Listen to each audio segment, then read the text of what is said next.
News Tamil கழுகு. மர்ம மரணங்களோட லிஸ்ட்ல காங்கிரஸ் கட்சியோட ஜெயக்குமார் மரணமும் சேர்ந்துடுற நிலைதான் இருக்கா.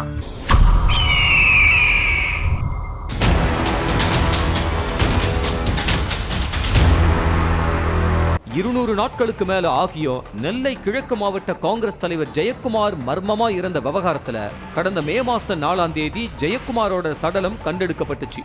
ஜூன் மாசம் இந்த விவகாரத்தை சிபிசிஐடி பிரிவுக்கு மாத்தினாங்க. கடந்த மாசம் ஜெயக்குமார் தோட்டத்து கிணத்துல 1 அடி நீள கத்தி கிடந்ததா எடுத்திருக்கிறாங்க. குடும்பத்தினர், சொந்த பந்தம், நண்பர்கள்னு 100க்கும் மேற்பட்டவங்களை விசாரிச்சிருக்கிறாங்க. ஆரம்பத்துல இத தற்கொலைன்னு உள்ளூர் போலீஸ் சொன்ன நிலையில அதுக்கு ஆதாரமா 60 பாயிண்ட்களையும் அடுக்கி இருக்கிறாங்க. தற்கொலைய கொலையா சித்தரிச்சு இறந்திருக்காருன்னு போலீஸ் வாதங்களை முன்வச்ச நிலையில அத சிபிசிஐடி போலீசார் ஏற்கல. சடலம் கிடந்த விதத்தை பார்த்தா இது கொலையாகத்தான் இருக்க முடியும்னு சொல்றாங்க. இது ரெண்டுல எது உண்மை அப்படிங்கிற குழப்பத்துல இருக்காங்க நெல்லை மாவட்ட மக்கள்.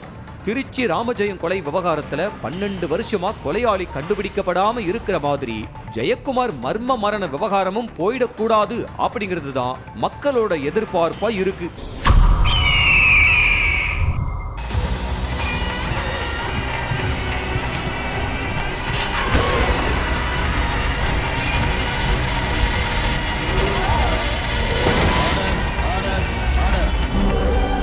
நிகழ்தகவு குற்றங்களின் மறுபரிமாணம். நாள்தோறும் இரவு 10 மணிக்கு இணைந்திருங்கள் நமது நியூஸ் தமிழ் தொலைக்காட்சியோடு.